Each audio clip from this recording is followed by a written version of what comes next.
the country ones that like there's .co.uk and .uk and .co.jp and .jp. And I think there's a couple other that are like that, but then the US is just .us. Yeah, I don't know why.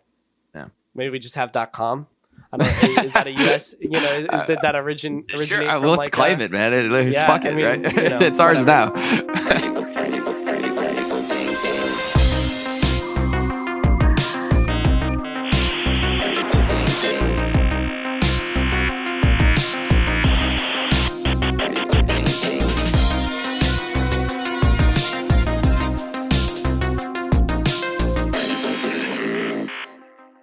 Sup, my dude? Yo. Man, what a day. Dude, I know, man. It's just me and you again. No more guests. We've been doing guest palooza this past couple episodes. I know. Yeah. Holy yeah. I feel like it's been nonstop. I'm at the standing desk right now. This might be a sitting episode, not gonna lie, because it's just been so freaking crazy lately. Hold on, Should we even go into my standing desk chaos? Oh my god, dude. Tell the people about that while I go get my chair. Yeah, so basically I have an uplift desk. I love my uplift desk. It was like the biggest sit stand desk I could find. It's like 90 inches long or something. I don't know how many feet or meters that is. It's big, it's huge. And it's been great for like a couple of years. And then yesterday we were doing some recording and I was like noticing that my camera was like slanted. It was so off. And I was like, I don't know what's causing this. And I like rotated my monitor so it looks straight. And I was like, that's definitely crooked. And so I just like ignored it and figured it was like maybe my house is out of level or something. And so then I just like sat down while my desk was up and I was like sitting in my chair and I just look over at my desk and I see it's like visibly very noticeably at a different height. And it turns out the legs are at different heights. So then I tried to fix it and I like lowered the whole thing down. And then it started throwing this error code. And I like looked up the error code and they were like, you should try and reset your system. And I did everything. Don't skip the part where Joel was angrily filling out like a warranty agreement. Joel's like, this stupid piece of garbage. Like I gotta like submit a warranty claim on this, bloody blah blah. I'm like, Joel, did you try like holding the down arrow for a little while? Here's the thing. I reset it by holding like the way you're supposed to do it is you hold the down arrow and then it's supposed to bring both legs all the way down if they're at different levels. Okay. And I did that. Okay. But then it threw this error code. And so it was like, if you see this error code and like, it wouldn't do anything with the error. Like I couldn't move it. I couldn't I unplugged it. I plugged it back in. Why did it start working whenever I said I'm getting there. Okay. So I do the reset instructions. Nothing changes. I'm like, okay, this is like broken. I need to have them fix this, I guess. And also my desk is now slanted and stuck in the down position. Stuck on a slanted. Yeah, that was so bad. So I fill out this form. I like take pictures and stuff. I send it all off. And then you're like, have you tried like just holding down? And like, usually that's how you're supposed to like recalibrate it. But I figured it wouldn't do anything because it was in the error mode. So I like try it. And sure enough, it goes into like ASR or whatever. And then I'm able to hold down and the other leg like went all the way down finally. And then I like recalibrated it and everything's working fine now. So I don't even know. I feel like an idiot because you got to go cancel your warranty claim, bro. I know. I feel like an idiot because I like sent them an email or whatever. I like filled out their form. And then like 20 minutes later, I sent a follow up. I was like, yeah, actually, never mind. I fixed it. So anyways. Well, that's another episode of Joel's office problems. We've talked about chairs. We've talked about cameras and mics, and now we've got a slanted desk story. Don't get me started on cameras. You saw the white balance problems with my camera yesterday. I did, dude. You had to fight with those. That was a challenge. All right, let's give the people what they're looking for here, Joel. Let's give them some talk about security, about critical vulnerabilities, or in this case, our boy XNL Hacker dropping a pretty awesome Chrome extension, inspired by the pod and inspired by some tweets from the podcast account. After the episode with Rennie Pack, he was thinking. Actually, he does a nice write up of his sort of thought process or inspiration in the GitHub repo. But he releases this Chrome extension called XnlReveal, which shows alerts for any query parameters that are reflected. shows any hidden elements and enables any disabled elements. And Joel, I don't know if you saw it because I was running the Twitter at the time. Did you see that whole tweet storm about like,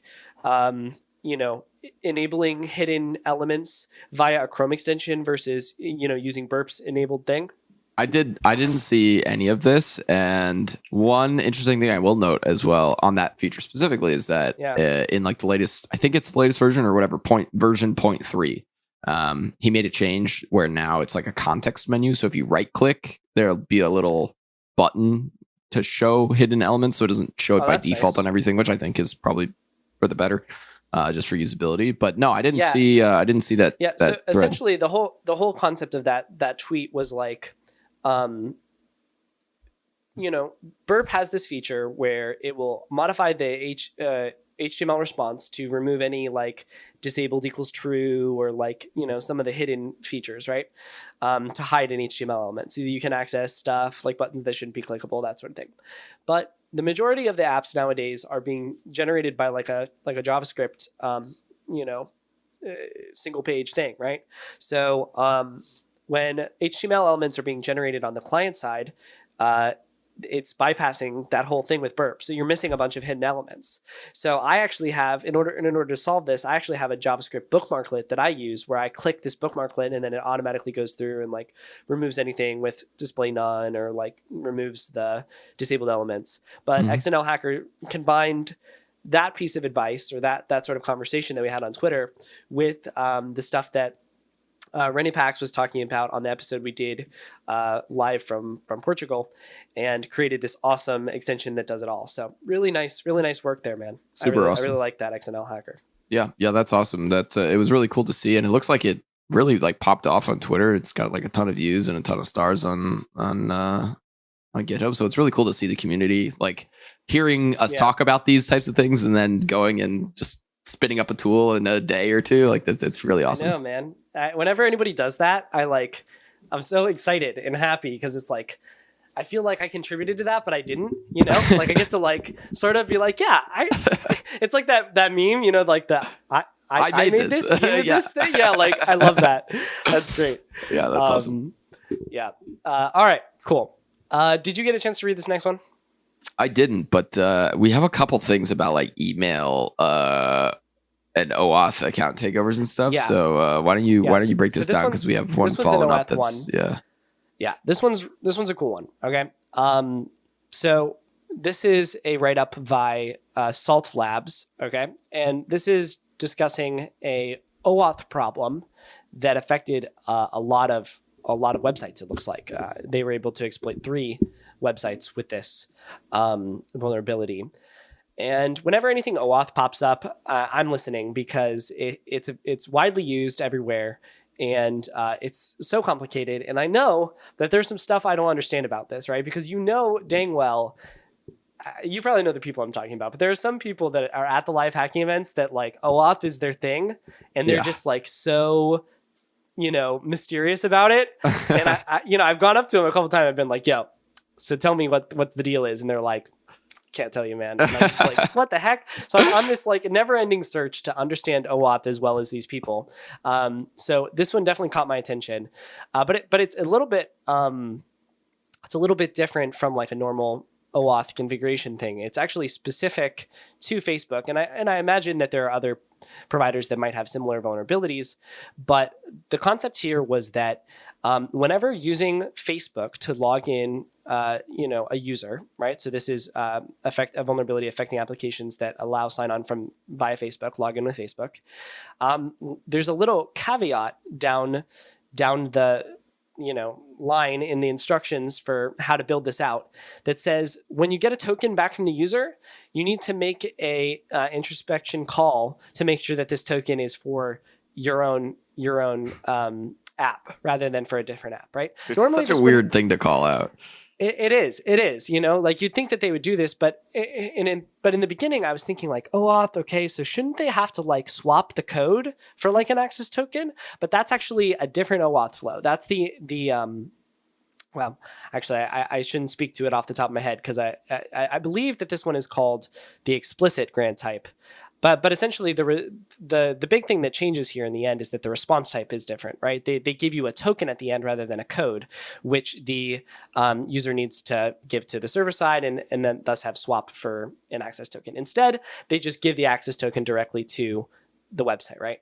So when you see this in these sort of situations, what they're supposed to do is take this access token and hit a debug endpoint to be like, okay, is this access token for my app?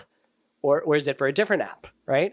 And if it's for a different app and they don't do this check, then they can just continue, reaching out to /me or whatever, grab the email down, right, from /me, and then just auth that user in.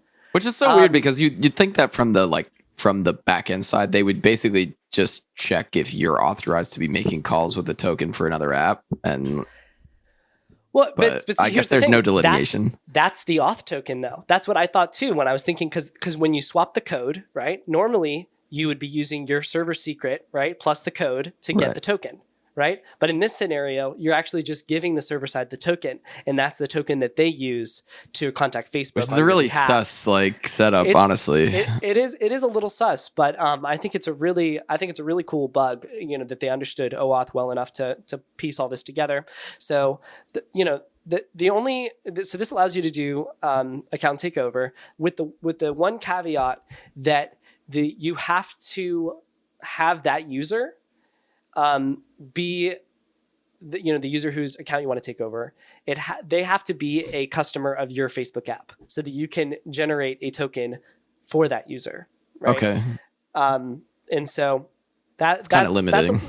It is limiting for sure, but let's say there are so many stupid Facebook apps, man, right? Like Facebook adjacent things, right? And how easy would it be to go pop those and then use those to sign into something like Grammarly, which is one of the people that was vulnerable to this attack. So really, really cool bug here with a technique that I hadn't seen before, and definitely going to be keeping an eye out for this in the future. Yeah, I mean, I know Grammarly has a 100K bounty for, what is it? It has to be 0-click though, right? Yeah, it has to be 0-click, man. They were so close. I have heard a lot of cases where people have been like 1-click or like basically like you click on a link or like you load a link or something and like kind of 0-click, but nothing's ever qualified as far as I know. Yeah, man, this one was super close. Like this is for me, this is like, I think this would land on the user interaction not required side of, if I had to pick between not required or required, I would actually put this in not required personally. You could make an argument for attack complexity high for sure, but I wouldn't put this as user interaction required. Yeah, I would agree because the attack complexity is really that they have to like. For one, you have to like basically pop like an app that they already have authorized, which may or may not be difficult depending on what they sign in with. But there is definitely some extra interaction they're required to like whether it's directly. I think user interaction I would usually count as part of the bug. It has to be that the user has to interact. They don't have to interact for this to be exploited, but they have to have done something else for it to be exploitable. Dude, speaking of that, should we talk about this like crazy drama that's going on right now with the HackerOne thing where that guy got like robbed based off of a CVS assessment? Did you see that? I saw a bunch of like chatter about it and being like, this is not how this should have been handled and all that kind of stuff. But I didn't actually read the report. Yeah, I just DM'd it to you on Discord. Let's take a pause Bebix. from our I know Bebix, which is funny because Bebix actually replied to this last tweet, but that we were just talking about. So yeah, this is a pretty interesting situation. And at the end of the day, like you can't, this is the one with Bebix, right? Yeah. Yep. Yeah, I see it right here. Okay. At the end of the day, people make mistakes and stuff, right? And I fully expect that HackerOne will fix this mistake, personally. It hasn't happened yet, but I fully expect they will. This user reported they were doing something cool, right? Which I've talked about in the pod before, which is monitoring the JS files of an application for changes, right? And they noticed that a new Google Doc link appeared, right? And when they went to that Google Doc link, they found that the attacker has the ability to edit anything and see some confidential data about other users, emails and survey responses and stuff like this, right? So it's a pretty decent leak. And then check out this comment halfway down by Let's do this. Yeah, Chris. They recategorized it, saying that 111. the attack complexity was high because the attacker is monitoring the code base, and the associated Google form had to be published to the code base by internal staff. Yeah. Wrong. But that okay. is that User interaction required. A staff member owns the form misconfigured permissions, which led to being able to access the confidential data when in possession of the link. Okay. How does that? Yeah. So here's what I'm gonna say. I understand where he's coming from. I'm sorry, you're wrong. Yeah. The user and the attack complexity does not matter when you're the one who created the vulnerability. The attack complexity is not that you created a vulnerability. It's how hard is it to exploit. Exactly. So these sort of things, they happen to, triagers working at HackerOne. They happen on the program levels. If this doesn't get fixed, I'm gonna holler more, But if they wanted to, if they didn't want to pay out higher than this, they could say that it was, confidentiality low, right, rather than high. I would say that it is high personally, but I would say, you could say confidentiality low, and that would drop the impact. But attack complexity high, user interaction required, not a chance. No, I totally agree. That's pretty interesting. I'll be interested to see if they decide to reevaluate that. Hopefully they do. I think it deserves a reevaluation. I think it's kind of, if nothing else, I don't think it aligns with like how they've handled things in the past and how they view severity as a whole. So, we'll see what happens. It looks like it was disclosed 4 days ago, so the storm is still building. And it was over the weekend a little bit too. So I've reached out to HackerOne. Whenever this sort of thing happens, I'll reach out and be like, hey, just FYI, you're getting roasted on Twitter here, But hopefully we'll see a change here. And to the person that made a mistake on this one, happens. We just got to make it right. There's no ill will here. At least from the critical thinking side, we understand that these sort of mistakes happen, but when they do happen, hopefully they get resolved. This report actually, I guess, was submitted on September 25th. So it's been over a month in this state. If I was, I don't know how to pronounce this person's name, Bebix. See, man, I don't know why. When it's not a word, I just have such a hard time pronouncing it. When if I were Bebix, I'd be pretty salty at this point. But it seems like they've been taking it in stride, and even asking to disclose the report. So we'll see if the community gets their voice heard on this one. Yeah, absolutely. And based on some discussions in the hacker success manager, the server on Discord, it looks like this was brought up by some other hackers. Who said, hey, this isn't really my business, but I don't think this is right.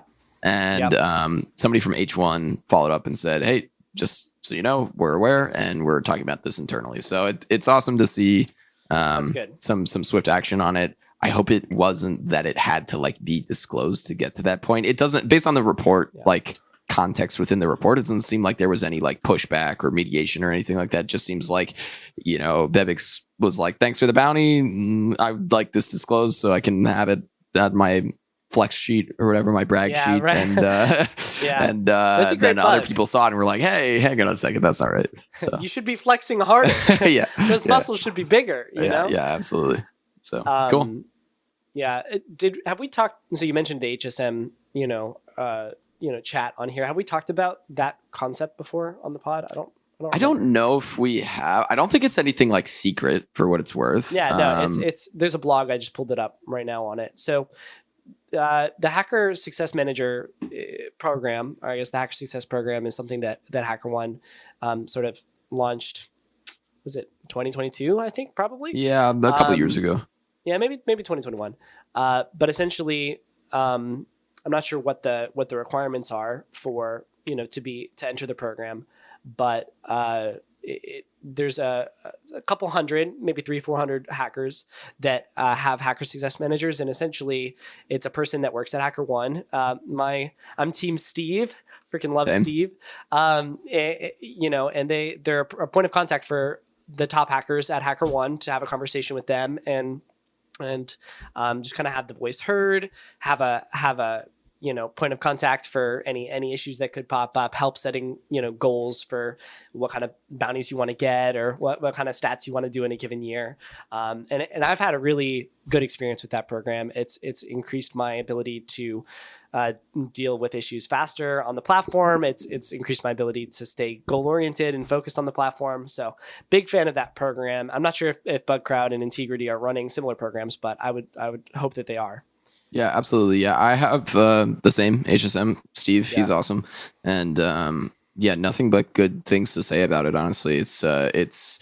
I wish it were more easily scalable. Is the only thing. Yeah. Like I don't even see like a potential solution there. You could scale it better and keep the effectiveness of it. It's really just one of those things where they really value the top hackers, and it shows, especially through the HSM program. I think it's amazing that like if I have a problem with something, I can always just like reach out to a person and they, not just like sending a ticket into the void or having to do mediation or something. I have an actual human that I can talk to about it and get candid, feedback, or, if I am wrong on this or whatever, Steve has no problem telling me that. So yeah, Steve definitely does not have any problem telling you that. I definitely have, I don't know. The thing about Steve too is he's such a great guy, and so I'll call him and I'll be like, man, I'm just like really frustrated about this specific vulnerability.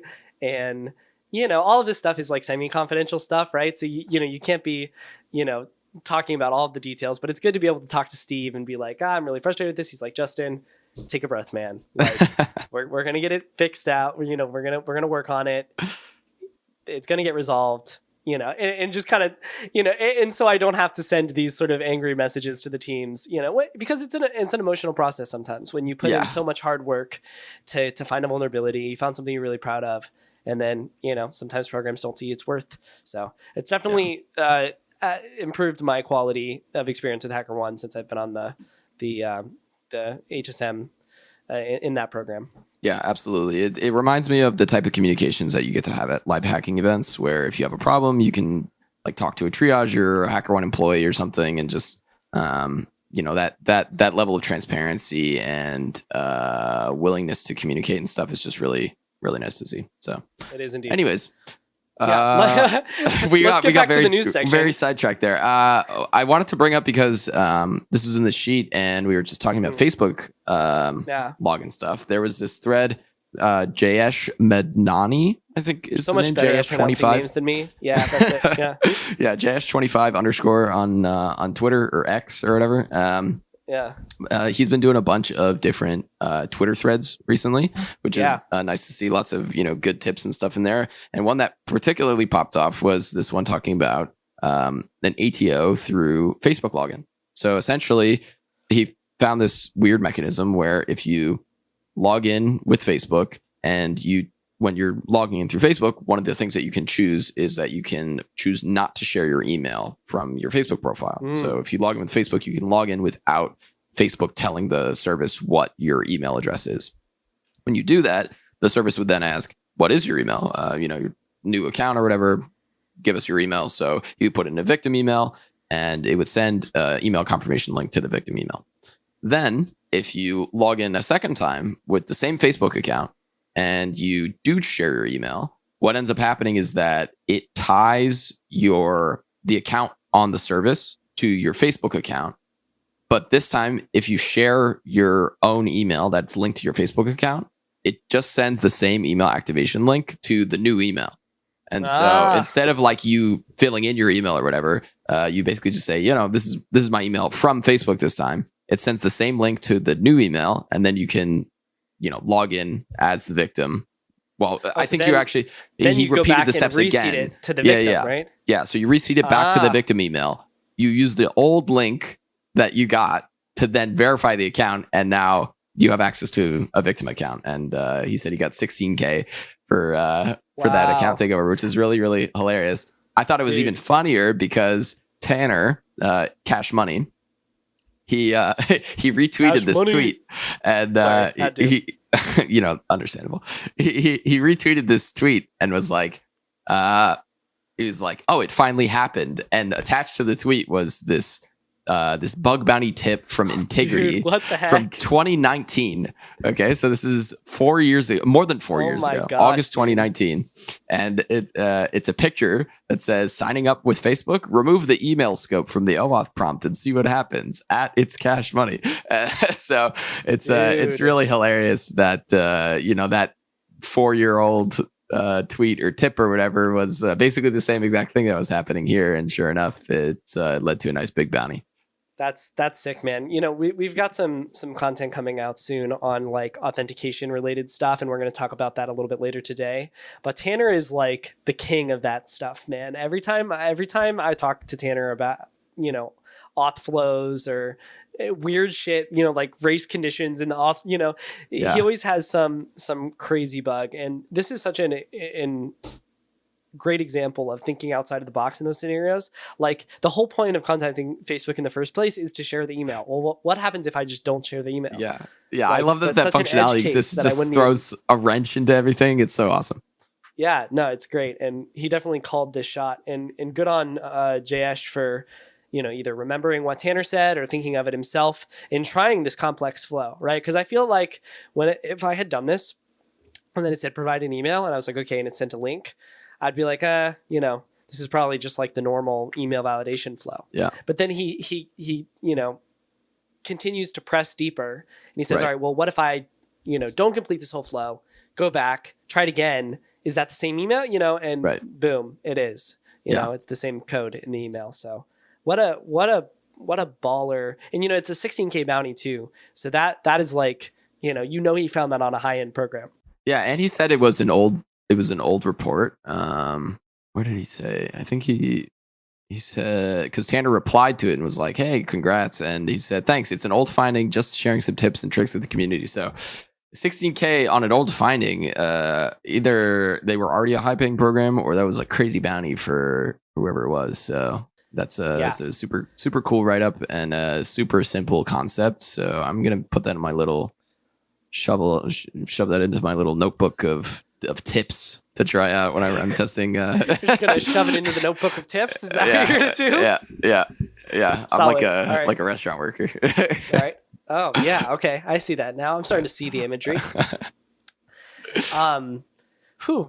For those of you that are watching on YouTube rather than listening, I've got a little bit of a cough right now, and I just like hacked up a lung while I was on mute during that last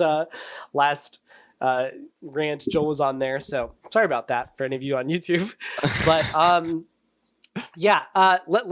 with that, let's move to the last news item that we wanted to talk about, which is a write-up from Canva, actually, from the security team at Canva, talking about when URL parsers disagree. Okay, so we're going to talk about this a little bit more later today too, but I read this right up and I was like, man, this is such a cool thing, right? I love it when this, so let me get a little bit more, conceptual here. Okay. All right. One of the things we talk about all the time on this podcast is trying to seed attack vectors, right? Trying to seed ideas in your brain of what kind of vulnerabilities are possible and what kind of things you can try when you're attacking these applications, right? And once these ideas get into your head, when you're looking at applications, you have the opportunity or not to go and try them. And the people that do try them and they go through the effort to, learn whatever additional details they need, those are the people that are going to go far and that are going to find a lot of crazy bugs. Okay. So it's a little bit of a rant. People have been asking me lately, how do we find, high impact bugs? You got to try high impact attack vectors. Okay. Yep. So, rant over. Let's talk about the actual technical details of this one. We've spent a lot of time on the news section, so I'm not going to go too deep into this one, but the TLDR of this write-up is that there is a disagreement, as the title says between two URL parsers in use in the specific application. Okay. And the disagreement occurs when parsing a file URL, and the disagreement happens over the role of the question mark character. Okay. So yeah, as we know from URLs, the question mark normally delineates the start of the query, right? Right. And is no longer a part of the path. Well, one of the parsers in question did not respect that, right? It said, hey, the query parameter or the question mark is just another character in the path because it's a file scheme rather than an actual rather than like an HTTP scheme or something like this, right? Okay. So because it's a file scheme, which I would technically say is more accurate. Yeah. Like, I'm not sure if it should be the same. Like, I think context is kind of appropriate here, where like if it is a file scheme, then like technically the only thing there should be a path. So like the query parameters and stuff should never like be part of that. Like if you're just generically parsing a scheme, then like, okay, I can see why you might, I'd almost say mistakenly parse it that way, but context is kind of important. It is. And you're actually, I didn't have that in my notes, but you're right, dude. Actually, I can go in here in my, Linux file system, create a file with a question mark in it, right? Yeah. I'm not sure if you can do that on Windows or not, but so in that scenario, the question mark should be, respected as a actual valid character, right? Yeah. And so, but one of the parsers in this situation was mistakenly using the question mark and actually truncating the path, right? So when a malicious or when the checks were occurring of a certain URL to say, hey, is this trying to path traverse out, it would, they just had one dot and then the question mark, and it says, nope, this is just referring to the current directory. We're truncating everything after the question mark. All good here. And then after that question mark, they had a series of path traversals that would go back up and hit, Etsy password or whatever and include it in the SVG file.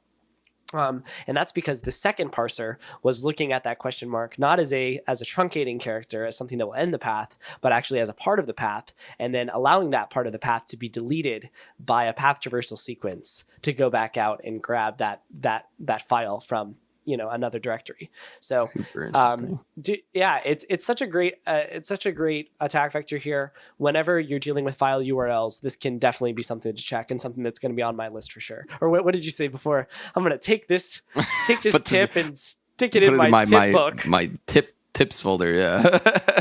This is reminding me, I don't know why, but this reminded me of a story. And honestly, I was trying to find a source for this. I don't know if this is true, but I can't remember where I heard it either. But allegedly, it goes that the creator. Do you know what glob is?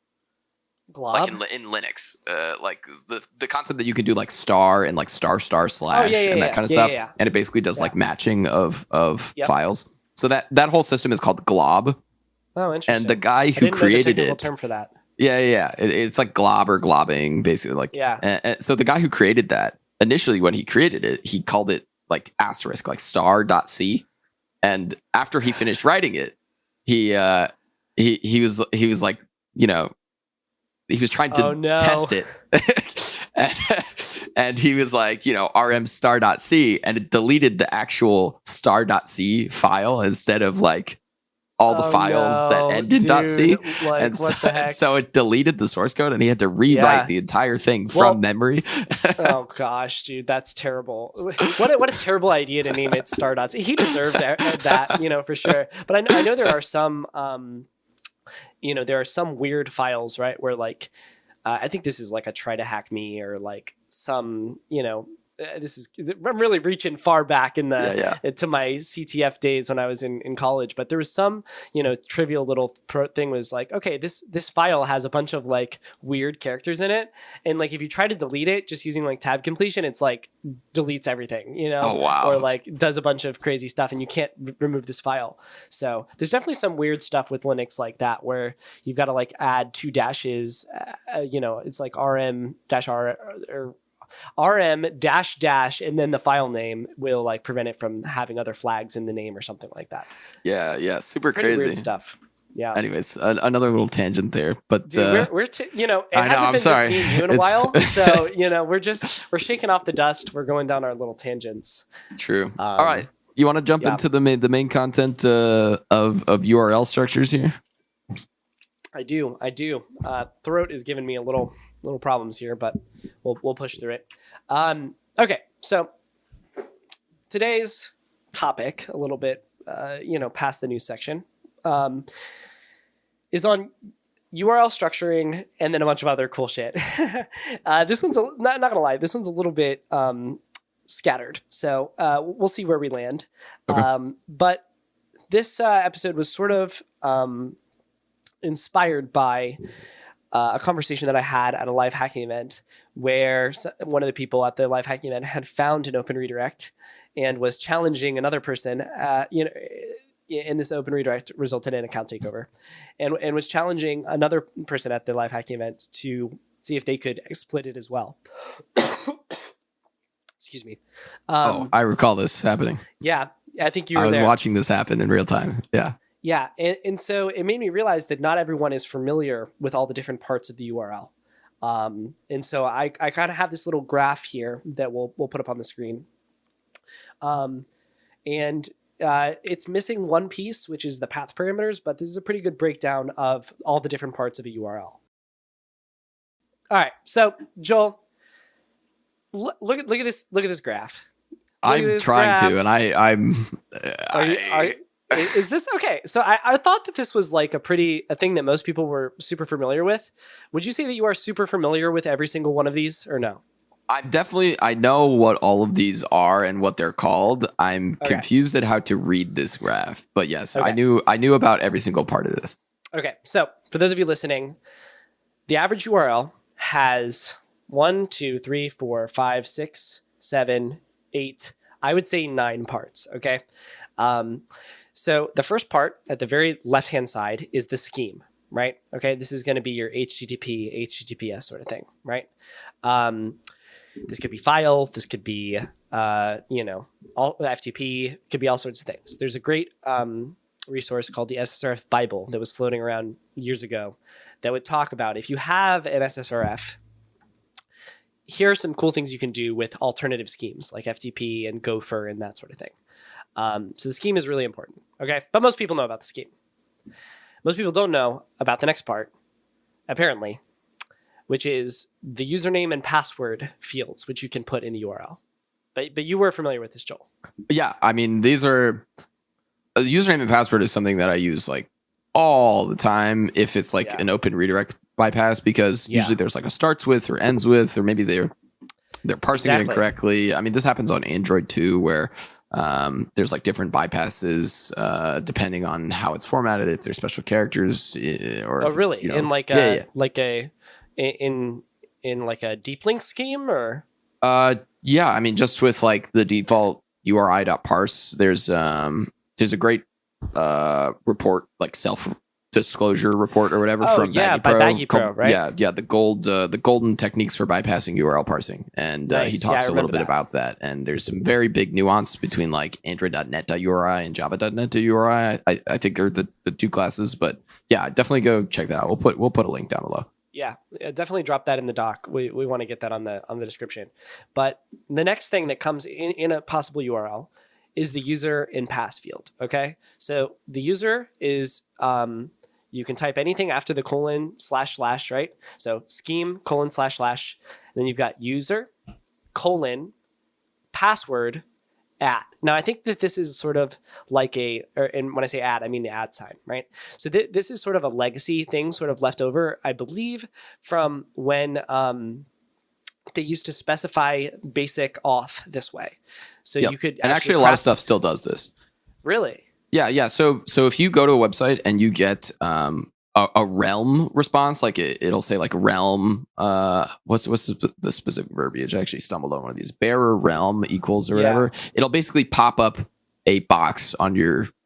It looks like an alert box, and it has a username and a password. Though. It uses basic auth, doesn't it? It creates an authorization header with basic, and then it does as a base 64 encoded username and password in that, doesn't it? Yep. Yeah, but it's equivalent. Yeah, it absolutely is equivalent. Yep. That's true. And it'd be really cool if you could kind of smuggle these sort of things in there.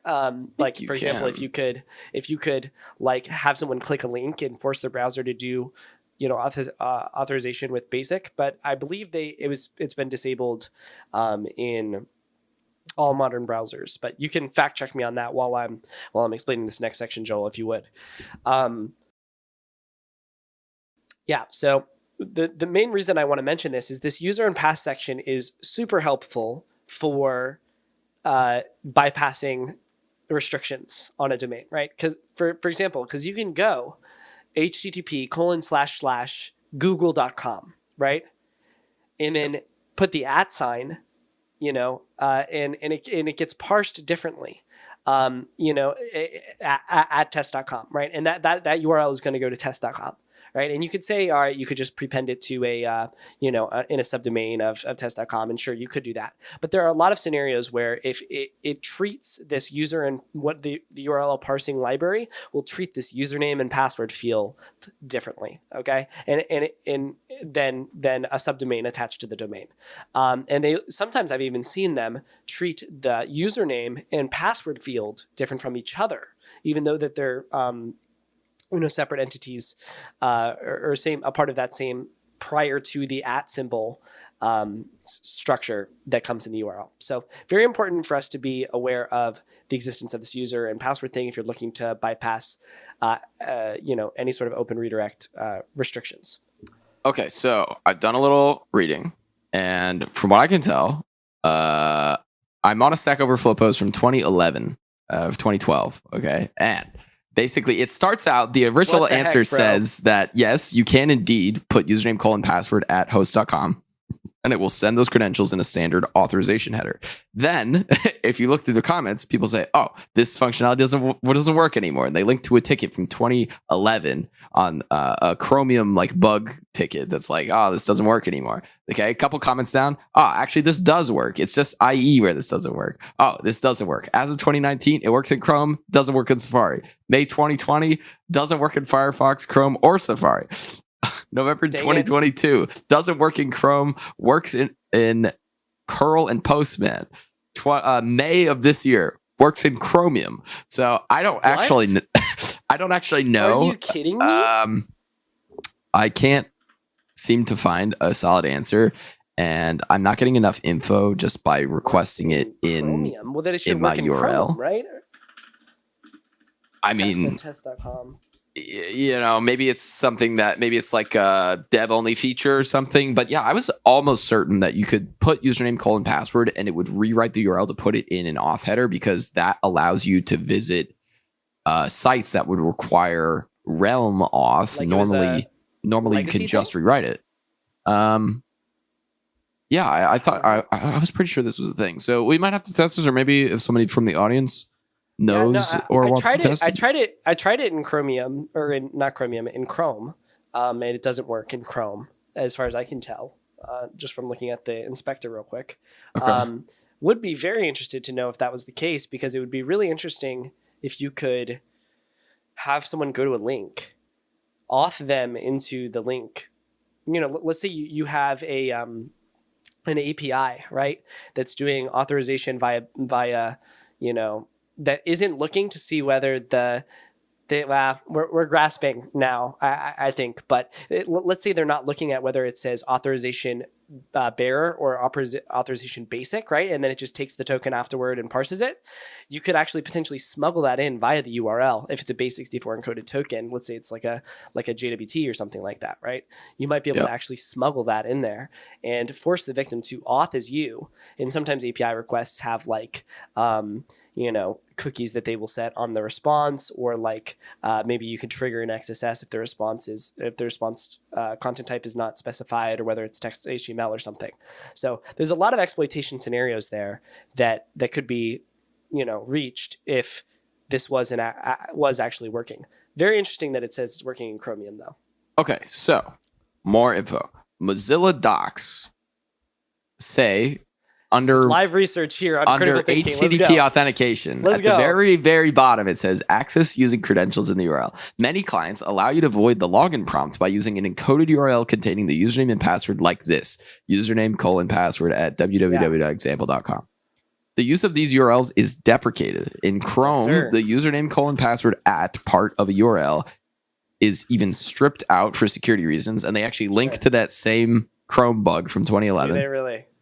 And it says in Firefox, it is checked if the site actually requires authentication, and if not, Firefox will warn the user with a prompt saying you're about to log into the site, whatever, with username, whatever, but it doesn't require authentication. They may be trying to trick you. So that's really interesting. I'm going to send you a link to this, and we'll put a link to this in the docs or down below in the notes as well. But yeah, super interesting. This is really. I wonder if Firefox is doing something weird with it. So, but I wonder how that being said, I don't know about Safari. I don't know about IE/Edge or any of these other, Edge browsers. I say Edge browsers. All of these browsers that are on the periphery of the primary browser scene that use Chromium as a base. Let's not forget, right? Safari and Edge together make up 25% of the browser market. So it's pretty significant if they're vulnerable to this and they're not following the same standards as Chrome, which I think historically they haven't been great. Chromium, right? I think it might now. We should then that makes me wonder. Yeah, right. Absolutely. Well, we came here to teach, and look, we are being taught. So, moral of the story there. Definitely some interesting stuff surrounding the username and password field in the URL. One quick tip that I will add here is that one of the most common bypasses that I see to domain validation here is when you add something to the URL, right? Add a username that contains a backslash, okay? So oftentimes that will be reflected. So, you'll see something like https://test.com / victim.com, right? Yep. And that backslash will actually break the username and password field there, and will be actually rendered by the browser as test.com rather than at example.com.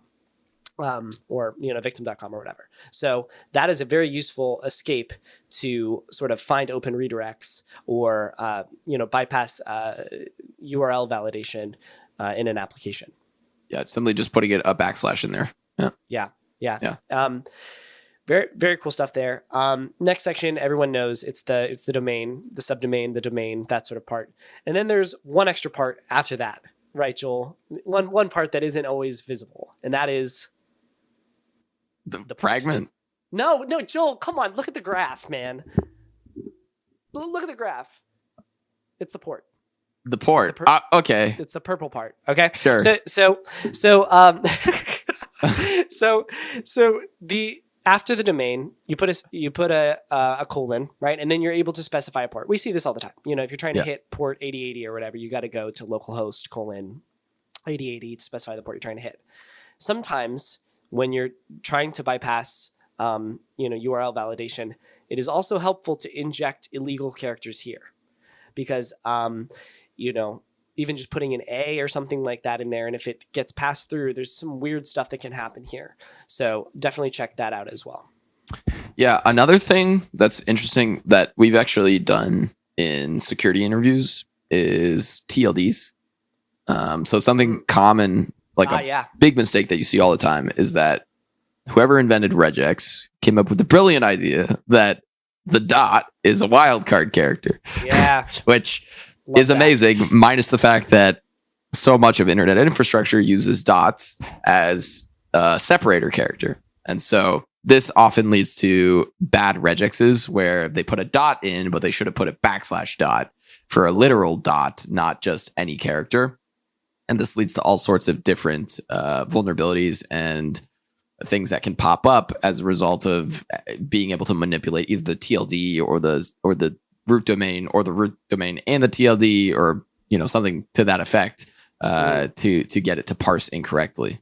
Yeah, no, especially if you're hacking sites like, when I lived in Japan, we're looking at some co.jp sites, right? Mm-hmm. So whatever.co.jp, right? You got an extra dot in there that they don't always escape. Yep. And if you can, inject for example, if they don't escape the dot that comes before co, whatever .jp is likely a valid domain, right? Because Yes. .jp is also a valid domain. Correct. So, there's lots of ways that you can kind of tweak that. You also see that for .co.uk. And .us as well. .us, but there's no .co.us, which is weird. It's one of those like the country ones that like there's .co.uk and .uk and .co.jp and .jp, and I think there's a couple other that are like that. But then the US is just .us. Yeah, I don't know why. Yeah, maybe we just have .com. I don't know, is that a US? Is that originate? Sure, let's like claim it, man. Fuck it, right? It's ours whatever. now. America. It's a peak American mentality. I made this. Yeah, I made this. This is mine. Dang it, Joel! You're making me cough because you're making me laugh, man. All right, so the port section, definitely try to inject some stuff there.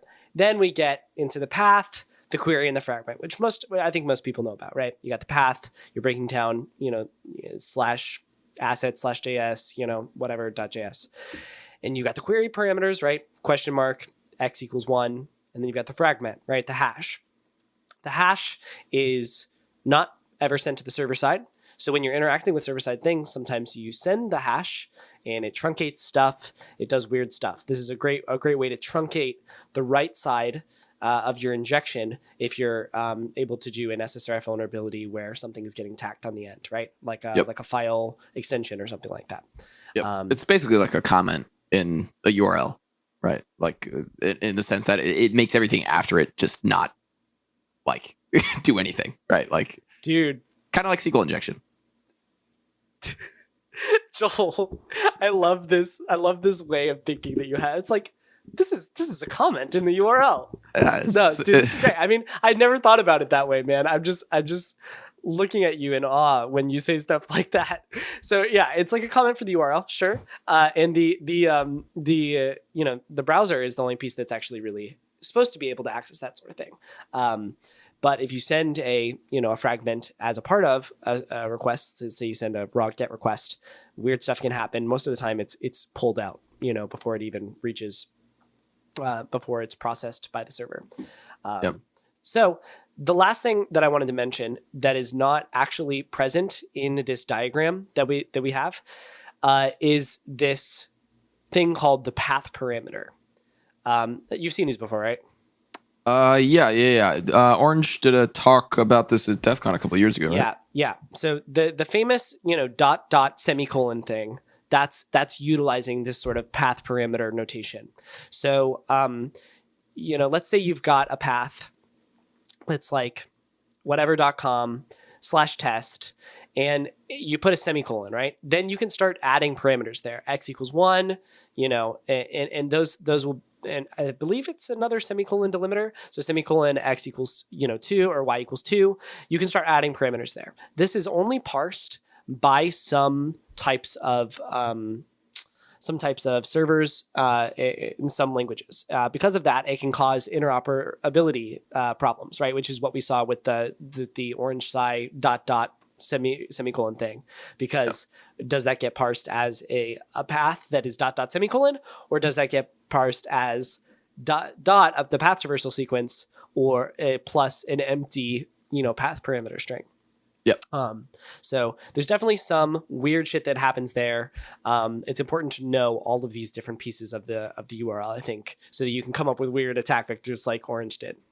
Yeah, absolutely. And I love these talks. He's actually given 2 of them. I just realized I was confusing one with the other one, but he did 2 talks in 2017 and 2018, both about URL parsing, which just shows you the level that he goes to, which is always awesome to see. Yeah. So we'll link both of those below, but definitely if you haven't seen these or you haven't read them, or if you haven't read it in a while, read it, because it's always good to just revisit that and be like, Yeah. this is probably still a thing. Just like we talked about earlier with Tanner's tip from 2019. Like these things, they persist. They don't just disappear because somebody made a post or a talk about it. They keep surfacing. It's really cool to see people call stuff too. Like we recently recorded an episode with Franz, which I think will air after this episode. Yep. And he was calling stuff from like way back there that's still hyper relevant and I would say is still some of the peak parts of the industry. And so definitely pay attention to these people that are dropping some research. This is why I have a tips folder. See, this is the great, the tips folder, the notes.txt, the cat everything in a notes.txt exactly thing. the 10-year long notes.txt. Exactly. All right.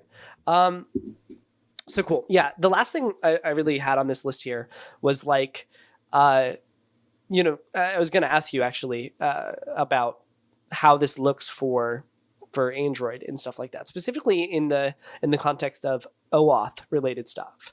Have you ever looked at like OAuth flows that use a specific client ID, that client ID is associated with the app, right? So that it's redirecting, the redirect URI is configured to be the app. And then there being some sort of regex related issues or domain related issues with that. I'm sure it exists. I'm trying to think of a specific example with like OAuth, but generally speaking, all the time you see like URL parsing problems, which circles me back to the Baggy Pro blog posts about host validation parsing on Android and the different bypasses and the different pitfalls and gotchas and whatever's related to that. Just even if you're using the wrong class to parse it, you can have pitfalls there. So that stuff definitely exists for sure, especially with regex. I can even think of personal bugs that I found that have been like, they did .ends with or whatever instead of, they forgot a dot at the beginning or something. But the Android, oftentimes it is very similar to what you described, where you'll log in and it'll redirect you to a URI schema that will then, send the code back. It'll just launch the app directly and it'll get the code through some OAuth handler. That can be a lot harder to exploit because typically it's the code flow where the Auth code flow where basically you log in and then it generates a code for you and that just gets sent directly back to the app and it just makes a claim and gets your Auth token exchanges for an Auth token. So there's a lot less room for error in a setup like that, but that doesn't mean that you can't exploit it or use it for your own purposes. I think it would be really case by case. I was kind of thinking like, it would be kind of interesting if, well, I don't know, because then you wouldn't have a scheme, and I guess it would kind of get parsed as a relative URL probably. But I was thinking it'd be interesting if there was an app that said, okay, we're just going to allow it to redirect to test app : right? That's like the custom scheme that they've registered in the app, right? Mm-hmm. And that was the whole regex was test app : right? Yep. And then you could actually do test app : and then the password at test.com, right? That utilizing that username and password, there's some synergies there, that piece in the URL, and then maybe get it redirected to your domain instead of to the actual Android app. But I imagine if it has to start with the actual character, I believe that the browser would probably try to treat that as a relative URL if there's no HTTP or recognized scheme in the beginning. So I'm not sure that there's much synergy that's possible there. Yeah. Now that being said, like the way that they get registered on Android is it's within the Android manifest. So you say like everything under this scheme, potentially with this host and this port and this path or whatever, should all go to my app. But you can also do that for HTTP and HTTPS. So you can register like a specific HTTP or HTTPS URL and host and say, I want this URL to be openable in my app and it should do something. But you can do what you said. Like I could make just a scheme with no host or like anything after it be loaded in my app. And then those are the cases where you're going to look and see, are they parsing it correctly? Because it steps beyond the system into the app, and then there's chance that they're handling something incorrectly. I imagine that the colon character is not a valid character for you to have in your registered schemes, right? Yeah, not direct. I mean, maybe it is. I don't know specifically what it We'd have to look at the checks. spec on that. Yeah. Yeah, you'd have to look at the spec. Because like here's what I'm thinking, right? You got like test app : that's what the OAuth redirect URI configuration is set to. So what if you, and then it takes anything after that. So you do, test app : 123, without putting a slash in there, right? It would be interesting if you could do test app. You could register an app called test app : hacked : // right? That would be your scheme. And then, then you could hijack that OAuth code coming into your malicious app. But I kind of highly doubt that Android's going to allow a colon into the actual name of the scheme. Yeah, it's one of those things where even testing it is very difficult because there's probably multiple layers where it's being checked. Like a couple live hacking events ago, I was looking at an Android app, and we were trying to. Well, it was actually a service that took Android app, like APK files, and then would like parse them and handle them. And so we thought, oh, why don't we just like put an XXE in the Android manifest, and then when it pulls the app name out, it'll pop the XXE on the server side. Well, the problem is that Android manifests are written in this Android XML, which is like a binary version of XML, and it's like custom encoded down. And so, do you know if it's inflated or deflated XML? Is that what it is? It's not like it's called it's AXML, for Android. Okay, and so it like has like a specific subset of things that it supports and all this kind of stuff. And so we were doing a bunch of testing, and all we ended up getting an XXE on was like all of the local tooling that we were using, like to try and compile like or decompile the APK. Like I would get like an XXE in like it would never be like exactly where I wanted it to, because all of the tooling and stuff that would be used to like expand it or re-sign it or whatever was getting vulnerable instead of the actual XML that would then get parsed. I'm not sure if you were using, the name of that tool that we might have to bleep as a filler, but if you actually do have that, you might report that to like, Internet Project or something like that, because who knows, that could cause problems. That's true. I do wonder. Critical thinking, man. It might be a 0 day. We might have to cut that out.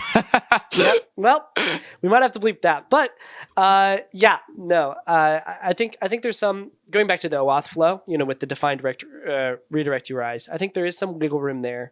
But you'd have to have a really weird configuration. For example, if a identity provider was setting the redirect URI to have to include, the first part of it has to be test app, right? Or whatever the name of their scheme is. And it doesn't have a colon afterwards. Right. Then you could register a handler called test app hacked : // right? Register that own scheme in your malicious app and then redirect to that, which would give you access to that code that you need to take over the account. So you could still trigger some OAuth issues there via redirect on mobile as well. Yeah, definitely. All right, man. Whew. Let's see what else we got on the list. Okay, so like I said, this one's all over the place, but that kind of covers the URL parsing stuff that I wanted to talk about. I just also wanted to talk about some other concepts that have kind of been banging around in my head from the live hacking events that we've been to over the past couple months. Yep. And there's just been lots of good discussions with hackers, and one of the ones that came into my brain was this concept of shared secrets across environments, and specifically JWT related things. If you have a JWT signing secrets that's shared across multiple environments, and you're allowing people to register on one environment with an email, and then you can use that same token because it passes validation on a different app, I have no idea what you're talking about right now. I've never seen that exact bug on a. Oh, really? Oh, maybe you didn't. Well, I was talking to someone specific about this sort of bug, at a live hacking event. But yeah, essentially the bug was that, there was a stage environment you could sign up for. You'd get a JWT. You could use that same JWT on the prod environment. So let's say you've got an account registered, Joel@joel.com, right? I could go to the staging environment, register joel.joel.com. If there's not email. I am being sarcastic right now because there was I don't know if you're like playing in on this, but yes, there was this exact same thing on it wasn't staging, but it was just that you could like log into certain apps, and then any app within that same, like they use the same auth mechanism, like middleware or whatever, across all of their things. Yeah, you see it. You see it at on various targets. I mean, what was that sarcasm? Was that like, are you saying because it exists? Because that was almost the exact bug that I was just talking about as well with stuff. It was the same target, and it was utilizing that bug. Yeah. Oh, what the heck! I did not hear about this. This is crazy. Okay, no, okay. I didn't. Yeah. So there was an auth bypass to get into one of these tools. Yeah. This is more prevalent than expected, I think, because this is multiple live hacking events over the past year that has had this issue pop up on a hardened target like a live hacking event target.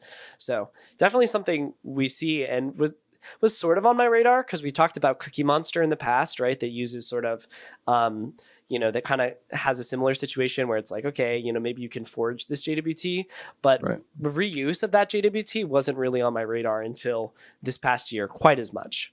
Yeah, and honestly, like from an engineering perspective, I totally see why it's happening, because there's more and more push to centralize all these sorts of auth mechanisms into one place and have like a single mechanism that's doing all the authentication in a standardized way, which means that you have more risk for somebody to be able to issue an auth token that's just valid unless that single central auth mechanism is really, really strictly properly checking, like, where did this come from? Is it specifically authorized for this other application that they're trying to use it on, more than is it valid and is it like validly signed and all that kind of stuff? Because all that stuff could be true, but it could be for some other service and it could still pass. It's actually similar to the thing we were just talking about, before, when you're reusing tokens across different providers too, right? Like the Facebook thing, where they're not checking the app ID associated with it, right? Yeah, totally. Because it's actually a token for a different provider, but it kind of all checks out. So there's definitely reoccurring themes that we see across these authentication bugs, which the more and more you familiarize yourself with them, you'll start looking for those attack vectors, which that's been kind of a way I've grown as a hacker over the past couple of years, is like authentication related bugs can be really scary. And sometimes I feel like I'm forced down that route because the other scope is so shit. It's like, all right, we might as well just look at auth. And then when you do, some crazy bugs can come out of that. So yeah. And it's weird because like I almost never look at auth a lot of the time because it's such a weird mistake. Yeah. It's such a weird flow, and you can end up sinking a lot of time there. Yeah. And it's like a lot of times it's like a weird setup stage where there's very like limited restricted amount of data, and the program, even if you submit it, they'll be like, oh, well, this is just during the registration flow. So unless the impact is like elsewhere within the application, oftentimes it doesn't even like really count, or it's not a high enough impact.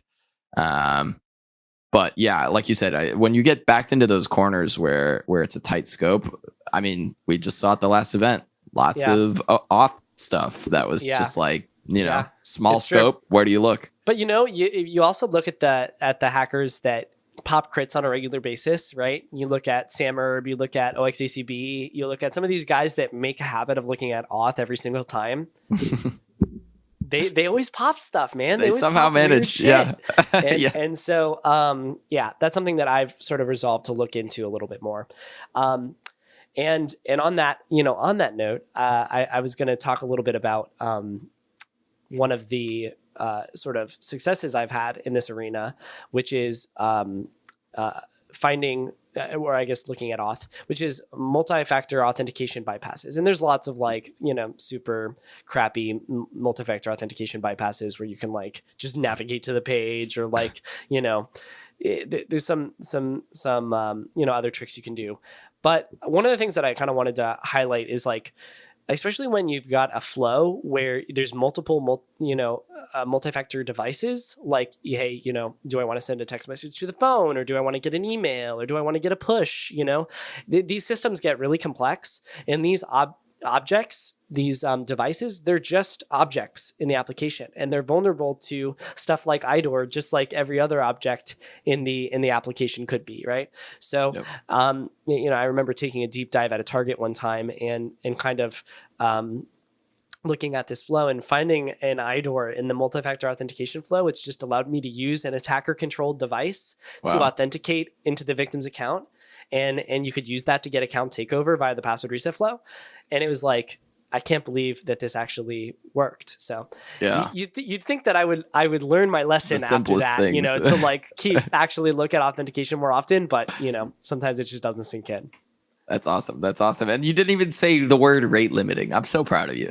Oh yeah, that's true. Rate limiting. Yeah, I said dumb multi-factor bypasses, like just navigating to the thing. Anyway, I was waiting for you to say rate limiting because that's like like the go-to MFA bypass, which is that you can brute force OTP codes. It's screwed so many companies too if you can figure out a way to you know, definitely. Facebook pays a lot of money for that. Yeah, they've paid multiple mid to high 5-figure crits, I believe, for that bug. That specifically, yep. Ridiculous. Yeah. All right, man. Let's see what else we got here. The last thing that I wanted to go was also related to auth stuff, and it's what else could it be on the only other thing that you know, is left in the auth mechanism, which is you know, social media logins, kind of like we were talking about before. You know, if you're able to find, you know, some weird provider that you don't see on a regular basis. Or maybe log in. You shouldn't say that. We're gonna have to bleep that. You know, log in with some weird provider, right? Let's just say. It's always helpful to make sure that those emails are associated with, you know, that email is being validated. If you can get an account and auth into a certain, you know, service provider via the identity provider with an account that doesn't have a validated email, that is a huge problem and can often result in account takeover. So keep these things in your head as you're hacking. It can result in sort of crazy bugs. Yeah. The more login mechanisms, the more chaos there is. That's what I've learned. The more room for error because everybody does it a little bit differently. And yeah, for sure. All right, Joel, do you want, you know, it's already turning into a good length episode. Do you want to talk about this report or do you want to push it to the next time? Yeah, I'll make that your call. All right. My voice is dying. Let's call it a wrap. All right. We'll have some good bugs to talk about next time. All right. Sounds good. Peace, everybody. Peace.